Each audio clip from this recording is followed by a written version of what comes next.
Hello students, आप आज हम पढ़ेंगे थर्ड चैप्टर साइंस का जो कि है फाइबर टू फैब्रिक। इस चैप्टर में हम दो मेन चीज़ों के बारे में रीड करेंगे। पहला है वुल के बारे में और सेकंड है इसमें सिल्क के बारे में। हमें वुल और सिल्क किस तरह से मिलते हैं।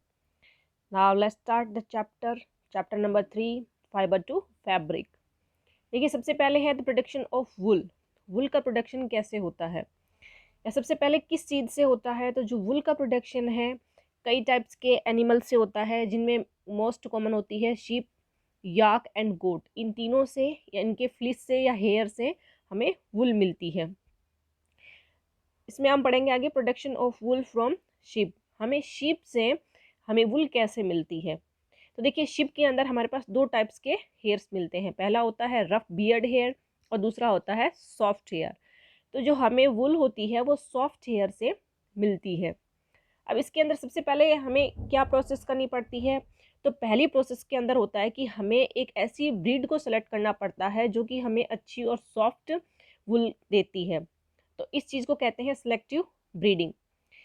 अच्छी नस्ल की जो ब्रीड्स, अच्छी नस्ल की जो शिप्स होती है उन्हें पाला जाता है, उन्हें अच्छी फीडिंग करवाई जाती है, जैसे कि ग्रास खिलाई जाती है, उसकी लीव्स, पल्सेस, ऑयल, ये सारी खिलाई जाती है इसको, ताकि वो हमें ज़्यादा वुल दे।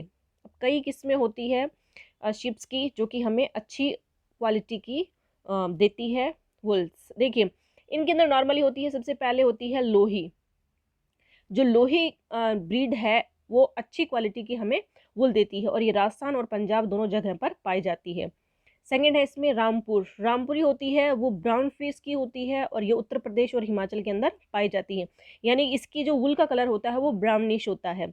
नाली होती है, ये राजस्थान और हरियाणा में मिलती है और इससे कारपेट वुल मिलती है। जबकि बखेरवाल होती है फॉर वुलन शॉल्स के लिए ये फेमस होती है और इसको जम्मू और कश्मीर के अंदर पाला जाता है। जो मारवाड़ी किस्म होती है शिप्स की, ये कॉर्स वूल देती है और ये गुजरात में मिलती है। जबकि पठनवाड़ी जो शिप्स की ब्रीड होती है, इसे हौजरी के लिए पाला जाता है और ये मेनली गुजरात में मिलती है हमें।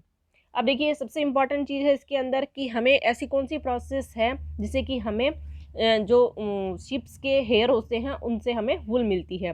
तो ये प्रोसेस होती है, इसमें सबसे पहली होती है, इन प्रोसेस का अलग अलग नाम रखा गया है तो ये पढ़ने में और भी ज़्यादा ईजी हो जाती है इससे।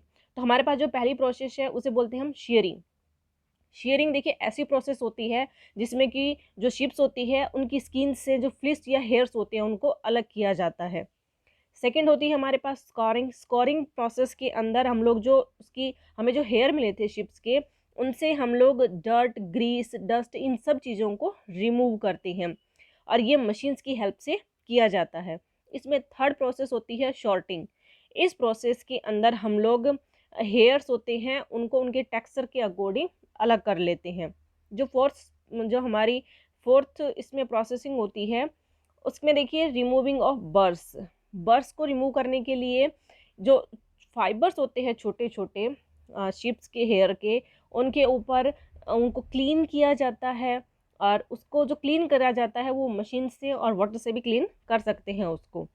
नेक्स्ट होता है उसको क्लीन करने के बाद हम लोग क्या करेंगे, उसको कलर कर सकते हैं। हमें जिस कलर की वुल चाहिए उस कलर को हम लोग उसमें डाई कर देते हैं। तो जो कलरिंग ऑफ वुल फाइबर्स के अंदर हम डिफरेंट डिफरेंट कलर्स में उसको वुल हेयर को डाई कर सकते हैं। नेक्स्ट होता है जब हमारा वुल कम्प्लीटली रेडी हो जाता है तो हम उसकी रोलिंग करते हैं। रोलिंग ऑफ वुल का मतलब हो गया उसके यार्न को, जो बनी हुई वुल है उसके यार्न को हम लोग एक स्टेम के चारों तरफ लपेट लेते हैं। इसे बोलते हैं रोलिंग ऑफ वुल। देखिए, जो फुल स्टेप है वो इस डायग्राम में बताई हुई है।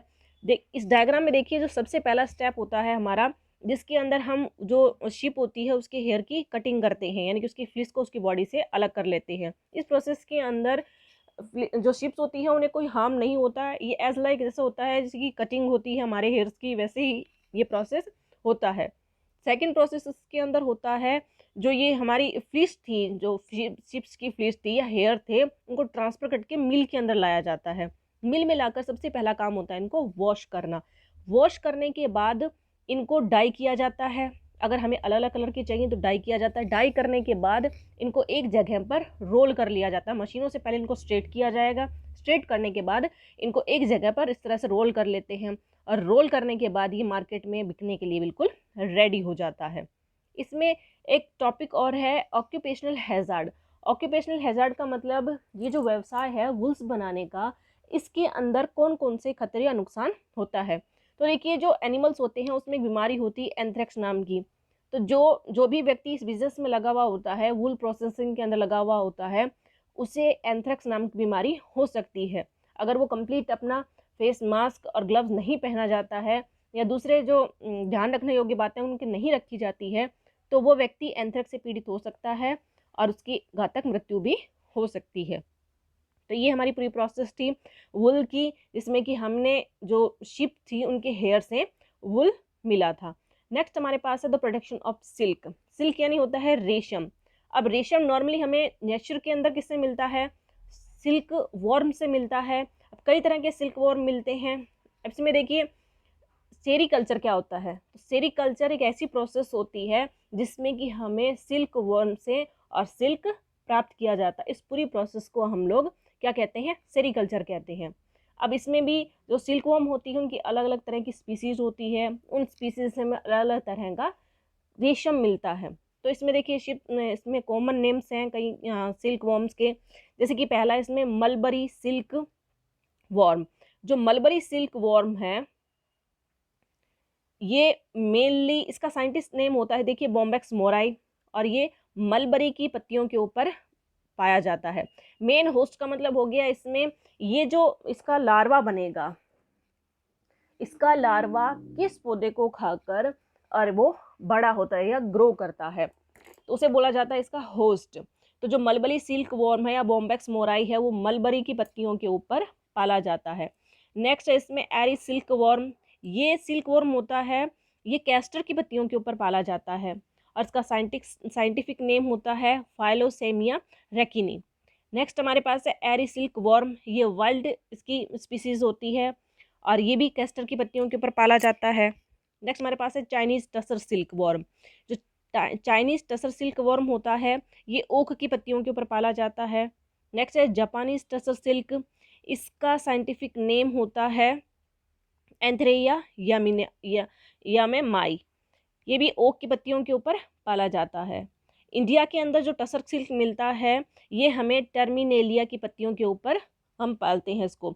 जो मुगा सिल्क वॉर्म होता है वो सोम की पत्तियों के ऊपर पाला जाता है, यानी कि सोम की पत्तियां इसके लिए होस्ट का काम करती है। अब देखिए, जो सिल्क मॉथ होता है उसका कंप्लीट लाइफ साइकिल कैसा होता है। एक सिल्क वॉर्म दिखने में कुछ बटरफ्लाई जैसा होता है, सपोज इसी तरह का ये होता है। ये जो सिल्क वॉर्म होता है, ये मलबरी की पत्तियों के ऊपर या जिसके ऊपर ये होस्ट होता है उसके ऊपर अपने एग देती है। एग में से लार्वा निकलता है। ये लार्वा इन्हीं पत्तियों को खाकर बड़े होते हैं। ये कुछ बड़े होने के बाद, और लार्वा होता है वो इस स्टेज में आने की कोशिश करता है, लेकिन इस स्टेज में आने से पहले इसे एक और स्टेज से गुजरना होता है जिसे हम कहते हैं कोकून।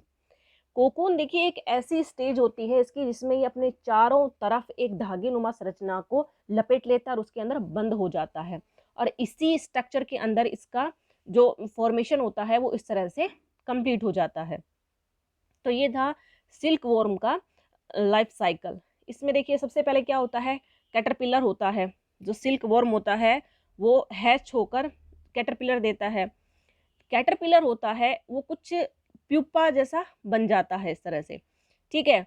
अब देखिए, ये अपने शेप को चेंज करने के लिए और अपने चारों तरफ एक प्रोटीन की कवरिंग को कवर कर लेता है।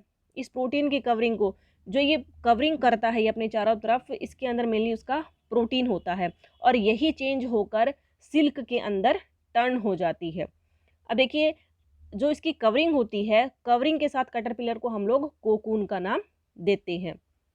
जो ये कोकून होता है इसी से हमें आगे सिल्क मिलने वाला होता है। नेक्स्ट देखिए, इसके अंदर जो प्रोसेस ऑफ ऑब्टेनिंग सिल्क, जो सिल्क वॉर्म था उसकी कोकून जो स्टेज थी उससे हमें आगे सिल्क मिलेगा। तो इसके अंदर क्या होता है, नॉर्मली जो लोग सिल्क की फॉर्मिंग करते हैं या सेरीकल्चर जो करते हैं वो लोग क्या करते हैं, इसके सिल्क वॉर्म के एग लेकर आते हैं। ये एग इनके जो इनके सीड्स कहलाते हैं, ये एग्स होते हैं, इन्हें मलबरी की पत्तियों के ऊपर पाला जाता है। और जब ये लार्वा कंडीशन के अंदर आते हैं, लार्वा कंडीशन में आने के बाद ये कुछ न्यूट्रिशन लेकर और फिर कोकून के अंदर चेंज होते हैं। तो इस टाइम इन्हें क्या किया जाता है, अच्छी एनवायरनमेंट की कंडीशन दी जाती है, टेम्परेचर सही होना चाहिए, ह्यूमिडिटी और हाइजीन का इसमें ध्यान रखा जाता है। नेक्स्ट इसके अंदर होता है, इनको they kept in bamboo tray. जब ये लार्वा स्टेज के अंदर आ जाती है तो इनको बैम्बू की ट्रे के अंदर रखा जाता है। अब देखिए रखने के बाद क्या होता है, ये थोड़ा प्रोसेस होकर यानी कि इनको टेम्परेचर की बिल्कुल सही कंडीशन देकर उनको कोकून बनाए जाते हैं। कोकून ऐसी कंडीशन होती है जिसमें कि हमें सिल्क मिलता है और जो प्रोटीन अपने चारों तरफ लपेटता है, उस प्रोटीन को एक्वायर करने के लिए हम क्या करते हैं, इसको तेज़ धूप के अंदर रखते हैं और या फिर इसको बॉयल कर दिया जाता है। बॉयल करने के बाद जो हार्ड कवरिंग थी प्रोटीन्स की, वो एक सॉफ्ट सिल्क के अंदर चेंज हो जाती है, यानी कि उसी से हमें थ्रेड मिलते हैं। और फिर इन थ्रेड्स को फैक्ट्री में या मिल्स में ले जाकर और फिर इनके धागे बनाए जाते हैं और उन्हें स्टोर कर लिया जाता है। इस तरह से हमें कम्प्लीटली सिल्क वॉर्म से हमें एक सिल्क मिलता है।